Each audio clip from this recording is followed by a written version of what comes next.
नमस्कार दोस्तों, राधे राधे, हरे कृष्णा। चीकोस रेसिपीज़ में एक बार फिर से आज आपका स्वागत है।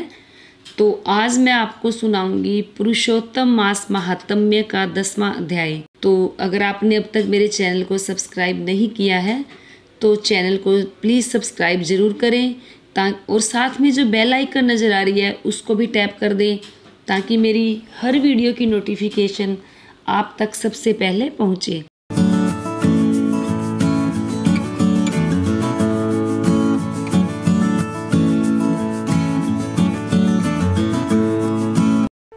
सब्सक्राइब करें चीको रेसिपीज़ को और बेल आइकन को टैप करें मेरी हर वीडियो सबसे पहले देखने के लिए।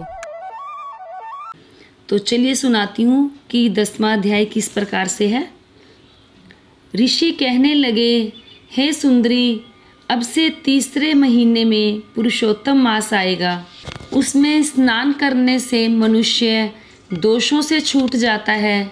इसके तुल्य कार्तिक आदि कोई भी मास नहीं है। सब मास तथा पक्ष और भी जो पर्व हैं पुरुषोत्तम मास की 16वीं कला के बराबर भी नहीं है। 12,000 वर्ष गंगा में स्नान करने से जो फल मिलता है और सिंह के बृहस्पति में गोदावरी गंगा में स्नान करने से जो फल मिलता है वही फल कहीं भी पुरुषोत्तम मास में एक बार स्नान करने से प्राप्त हो जाता है। यह श्री कृष्ण का प्रिय मास है। इसमें स्नान, दान, जप आदि करने से सब मनोवांछित फलों की प्राप्ति होती है। इसलिए तुम भी पुरुषोत्तम मास की सेवा करो। मुनिराज कन्या को ऐसे वचन कहकर चुप हो गए। श्री कृष्ण कहने लगे, हे अर्जुन, मुनि के वचन सुनकर भावों से प्रेरित होकर वह मूढ़ बाला क्रोधित होकर बोली, हे ब्राह्मण, मुझको आपके वचन ठीक नहीं लगे। माघ आदि मास किस प्रकार थोड़ा फल देने वाले हैं और कार्तिक मास को कैसे कम कहते हो? क्या सेवा किया हुआ वैशाख मास इच्छित फल नहीं देता?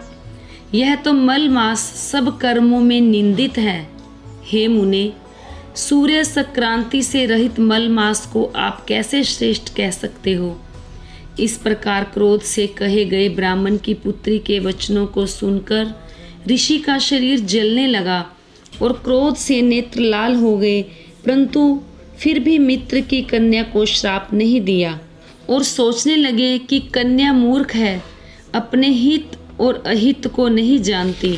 पुरुषोत्तम मास का महात्म्य जो बड़े बड़े ज्ञानी भी नहीं जानते तो कम बुद्धि वाले पुरुष और कन्याएं कैसे जान सकती है?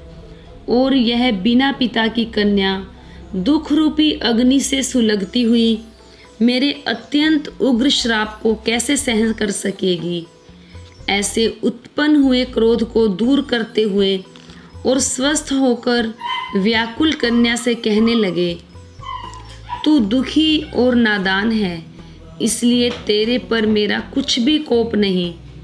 जैसा तेरे निर्भाग्य मन में हो वैसा ही कर, और भी जो कुछ होने वाला है सो सुन। मैं कहता हूँ, तूने जो पुरुषोत्तम मास का अनादर किया है इसका फल इस जन्म या अगले जन्म में अवश्य होना चाहिए। क्योंकि तेरा पिता मेरा मित्र था, इसलिए तुझको श्राप नहीं देता हूँ कि तू बालक है और अपने शुभ तथा अशुभ को नहीं पहचानती। तेरा कल्याण हो, मैं तो नारायण की सेवा में जाता हूँ। श्री कृष्ण कहने लगे कि ऐसा कहकर वह महाक्रोधी तपस्वी मुनि झटपट चले गए और उसी क्षण वह कन्या पुरुषोत्तम के प्रभाव से कांतिहीन हो गई और अपने मन में विचार करने लगी कि तत्काल फल देने वाले पार्वती पति श्री शंकर की आराधना करूंगी। ऐसा निश्चय करके अपने आश्रम में जाकर वह कठिन तप करने की इच्छा करने लगी। सूत जी कहने लगे, वह बाला प्रबल मुनि के वचनों को निंदित कर तथा बहुत फल वाले विष्णु और सवित्री पति ब्रह्मा को छोड़कर अपने वन आश्रम में केवल शंकर भगवान की सेवा करने लगी। तो ये था 10वां अध्याय जो मैंने आपको सुनाया। उम्मीद करती हूँ आपको पुरुषोत्तम मास महात्म्य का 10वां अध्याय जरूर पसंद आया होगा। तो वीडियो को लाइक करें, शेयर करें, मेरे चैनल को सब्सक्राइब करना बिल्कुल ना भूलें।